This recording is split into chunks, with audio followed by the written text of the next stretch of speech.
ধৰ্ম ৰক্ষা ভক্ত ৰক্ষা কৰাৰ সঙ্গে ঈশ্বৰৰ তত্ত্ব মহত্ব ঈশ্বৰৰ শক্তি এই সমস্তখিনি লীলাৰ মাধ্যমেৰে জগতক প্ৰদান কৰি গৈছে।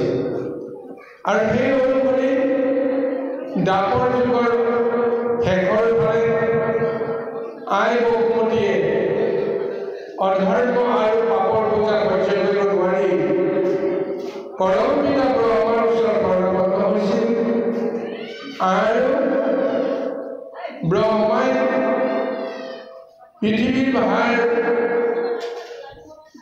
নাশ কৰিবৰ কাৰণে তেওঁৰ শক্তি সমৰ্থন নোহোৱাৰ কথা ব্যক্ত কৰি দেৱ সমস্তক লগত লৈ আই বসুমতীক আগত লৈ শিৰোনদীৰ পাৰত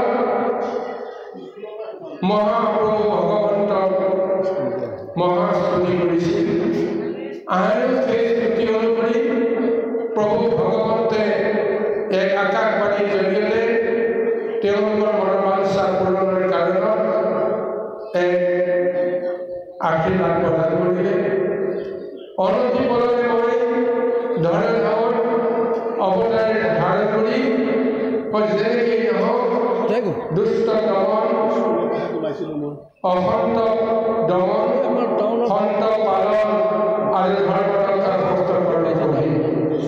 আৰু সেই অনুসৰি তেওঁ নিৰ্ণয় দিছিল যে বসুদেৱ আৰু দৈৱকীৰ সন্তান ৰূপে বসুদেৱৰ বা দৈৱকীৰ এখন অষ্টম পুত্ৰ ৰূপে মই নিজে আহি জন্ম গ্ৰহণ কৰিম। এইবুলি তেওঁ আশ্বাসিত কৰা তাৰ পিছতে ব্ৰহ্মাই সমস্ত দেৱতাক এইবুলি নিৰ্দেশনা দিলে, স্বয়ং ভগৱন্ত যিহেতু আহিব নিৰাকাৰ পুৰুষজনে যেতিয়া আকাৰ এটা ধাৰণ কৰিব তেওঁ আহি কাৰ লগত লীলা কৰিব? সমস্ত জগততো অধৰ্মই ছাতি ধৰিছে, অসৎ আৰু দুৰ্জনৰ পৰিভ্ৰম আহিছে। ভগৱন্তে যদি লীলা কৰে তেতিয়াহ'লে ভক্তৰ লগতে লীলা কৰিব। সেইদৰে দেৱতাসকলক কৈছিল যাৰ যেনেকুৱা মনৰ বাঞ্ছা সেই অনুসৰিয়ে প্ৰভু ভগৱন্ত অৱতাৰ ধাৰণ কৰাৰ আগতেই তোমালোকে আহি জন্মগ্ৰহণ কৰা, অপেক্ষা কৰা আৰু পাৰিলে বাসনা অনুযায়ী যিহেতু তেওঁ যদুবংশত জন্মগ্ৰহণ কৰিব গতিকে যদুবংশতেই তোমালোকে জন্মগ্ৰহণ কৰি প্ৰভু অহালৈকে অপেক্ষা কৰিবা। আৰু এনেদৰে দেৱতাসকলক নিৰ্দেশন দিলে। আৰু পিছৰ লীলাখন আহিব এনেদৰে যে বসুদেৱ দৈৱকীৰ বিবাহ হ'ল। বিবাহৰ পিছত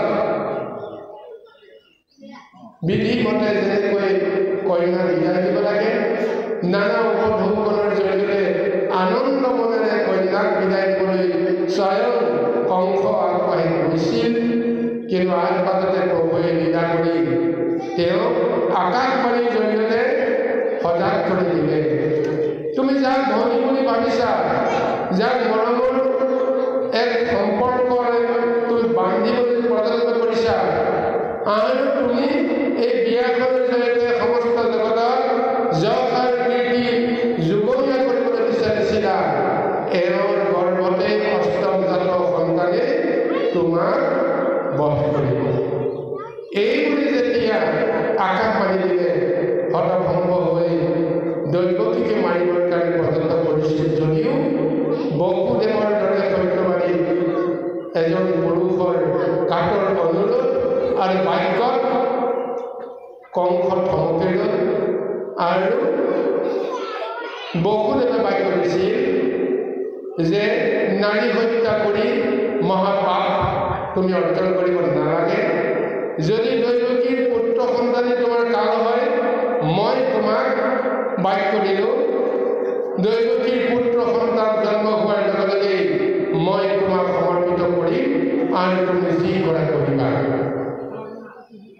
বসুদেৱৰ প্ৰথমতে আনন্দ মনে তেওঁ যদিও মানি ল'ব পৰা নাছিল তথাপিও সত্যবাদী পুৰুষৰ বাক্যটোক তেওঁ বিশ্বাস কৰি অন্ততঃ ভগ্নী হত্যা নাৰী হত্যাৰ পাপৰ পৰা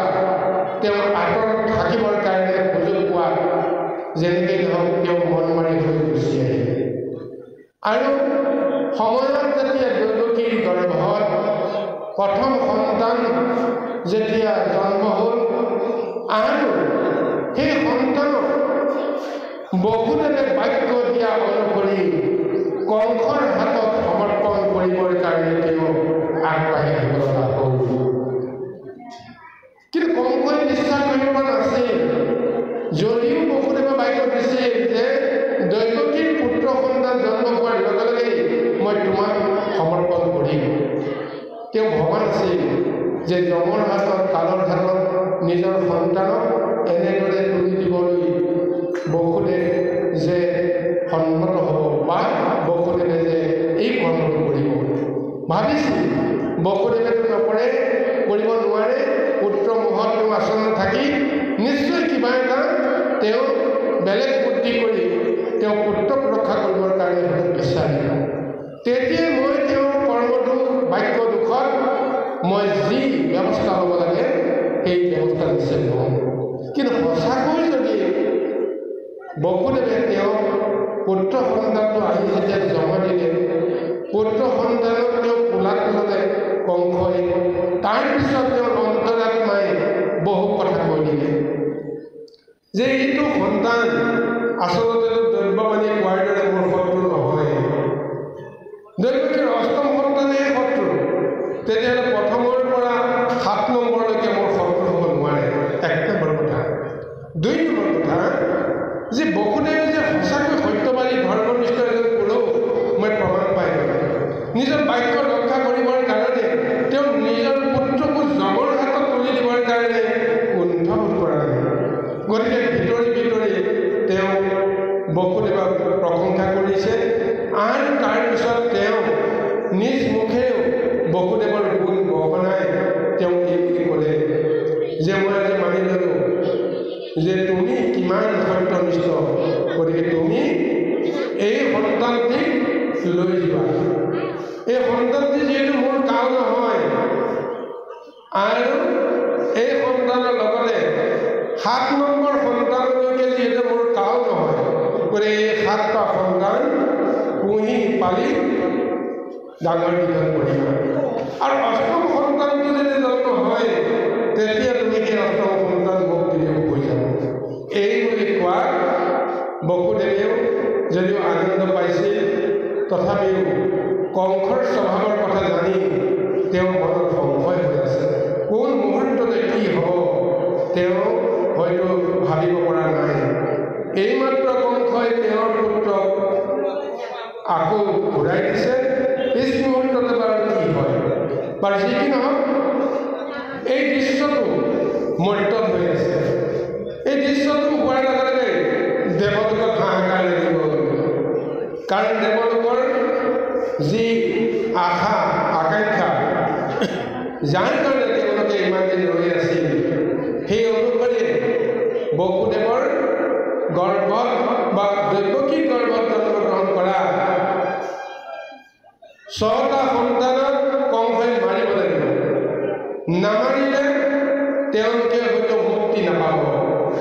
গতিকে সেই অনুসৰি সেই সন্তানে সি দৈৱকীৰ গৰ্ভত আশ্ৰয় দিছে।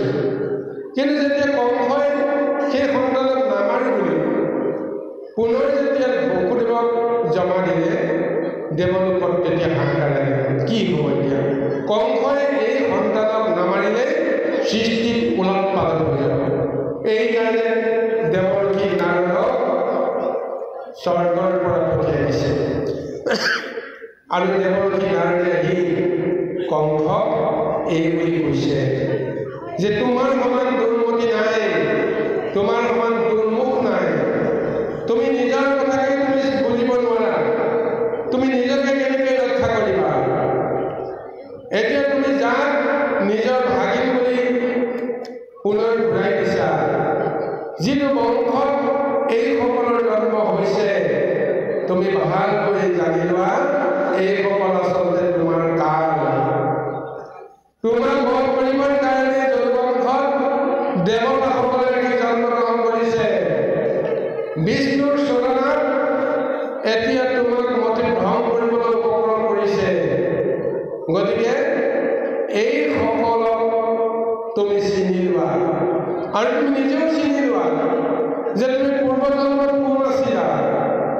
নাৰদে কৈছে তুমি পূৰ্বজন্মত কালবেনী আছিলা, হিৰণ্যাক্ষৰ পুত্ৰ।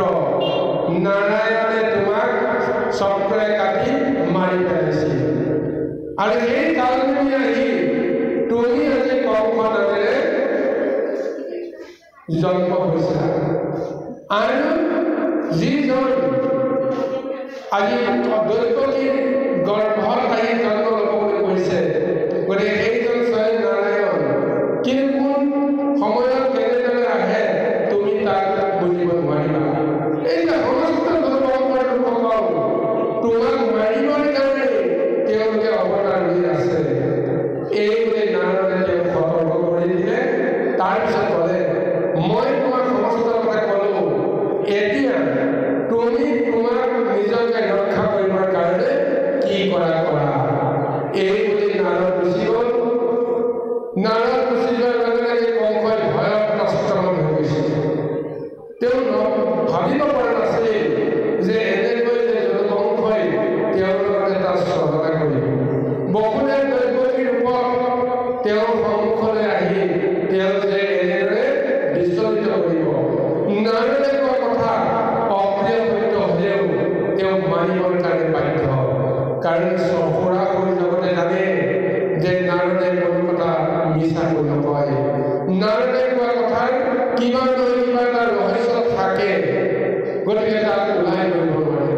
সেইকাৰণে তেওঁ বিচলিত হৈ সিদ্ধান্ত কৰিলে যে এই কথাই কথা নহয়, বসুদেৱৰ দৈৱকীক ৰেহাই দিব পৰা নাযায়, আৰু লগতে তেওঁৰ গৰ্ভজাত কোনো সন্তানকে মই ৰেহাই দিব নোৱাৰিম, আৰু যদুবংশৰ লোকসকলকো মই ৰেহাই দিব নোৱাৰিম। গতিকে আজিৰ পৰাই যদুবংশৰ নিপাত পৰ্ব আৰম্ভ কৰিব লাগিব। আৰু বসুদেৱ দৈৱকীক বান্ধি আনি পুনৰবাৰ পোতাশালত পেলাই থবৰ কাৰণে তেওঁ প্ৰযত্ন কৰিলে। আৰু তেওঁ প্ৰথম সন্তান যাক তেওঁ ঘূৰাই দিছিল, সেই সন্তানটো শিলত অকলিয়াই তেওঁ মাৰি পেলাবলৈ সংকল্প কৰিলে।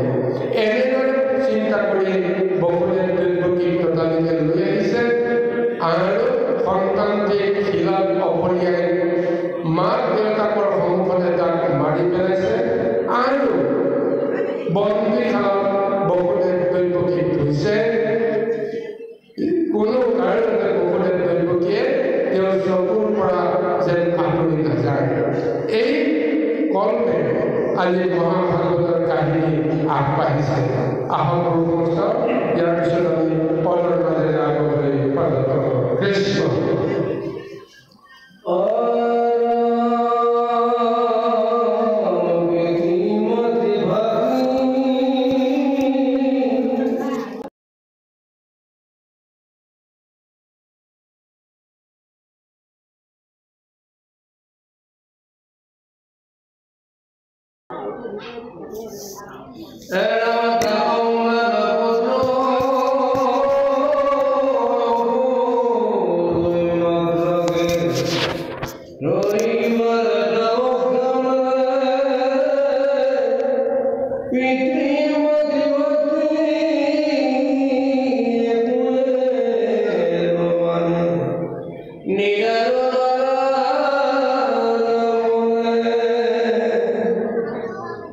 Yeah.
এতিয়া কংসই কি কাল ৰূপ ল'লে ভাগৱতে সুন্দৰভাৱে বৰ্ণনা দিছে। নিজৰ ভগ্নী আটাইতকৈ যদি তেওঁ মৰম কৰিছিল, নিজৰ ভগ্নী দৈৱকীকে তেওঁ মৰম কৰিছিল।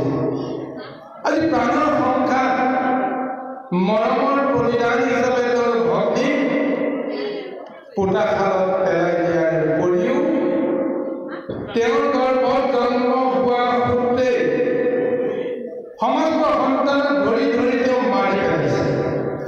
কিমান এক নিষ্ঠুৰ আচৰণ হ'ব লাগে চাওঁচোন। নিজৰ ভগ্নী, তাতে এগৰাকী মাতৃৰ আগত যাতে কোনোবাই নিজ সন্তানক বধ কৰাটো সহ্য কৰিব পাৰে? কিমান তেওঁ পাষণ্ডমতী হ'ব লাগিব, যি পাষণ্ডমতীৰ কাৰণে আজি ইমান নিষ্ঠুৰ এক ৰূপ ল'ব পাৰে, কাল আৰু জমৰ ৰূপ ল'ব পাৰে। কংসই তেনেকৈ হৈছে। এটা এটাকৈ 6টা সন্তানক তেওঁ মাৰি পেলাইছে। তাৰপিছত সমস্ত জয়বংশত এক মহা সন্ত্ৰাসৰ সৃষ্টি হৈছে। জয়বংশৰ লোকসকল য'ত আছে বিচাৰি বিচাৰি ধৰি মাৰি নিক্ষেপ কৰিবৰ কাৰণে তেওঁ এক মহা আজ্ঞা দিছে। তেওঁৰ আজ্ঞা অনুসৰি অৰিষ্ট মুষ্টিকে ধেনুকাসুৰকে পুতলাকে আদি কৰি সমস্ত দৈত্য শক্তিক তেওঁ মেলি দিছে। আৰু এই কাৰ্যক কোনো কাৰণতে সন্মতি দিয়া নাছিল তেওঁৰ তৃপ্তি উগ্ৰসেন। উগ্ৰসেন ধৰ্মপৰায়ণ ব্যক্তি, তেওঁ মহাভক্ত হয়। গতিকে তেওঁৰ চকুৰ আগত তেওঁৰ পুত্ৰই ইমান দুৰ্মতি হ'ব আৰু সেই সমস্ত দুষ্কৰ্ম তেওঁ কেনেকৈ চাই থাকিব? তেওঁ বাধা দিছিল। প্ৰথম সন্তানটো যেতিয়া তেওঁ শিলত উকলিয়াই দৈৱকী বসুদেৱক যেতিয়া কাৰাগাৰত সোমাই দিছিল, উগ্ৰসেনে তেতিয়া তেওঁ বাধা দিছিল, কাৰণ তেওঁ ৰজা। কিন্তু দুৰ্মতি পুত্ৰ যুৱৰাজ কংস তেতিয়া তেওঁ নতুনকৈ আৰু এক শক্তিহে পালে, সুযোগহে পালে। বৃদ্ধ পিতৃৰ পোতাশালত পেলাই থৈ তেওঁ এতিয়া নিজেই ৰজা হিচাপে সিংহাসনত উপস্থিত হৈ যি ইচ্ছা তাকে কৰিবলৈ প্ৰচলিত কৰিছে। গতিকে চিন্তা কৰি চাওক যে এজন সৎ আৰু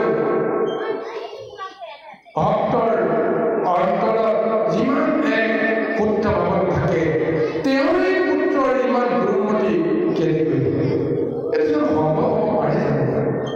গতিকে এই কথাখিনি পালন কৰি কংসৰ জন্ম ৰহস্যৰ কথা অকণমান ক'ব লাগিব।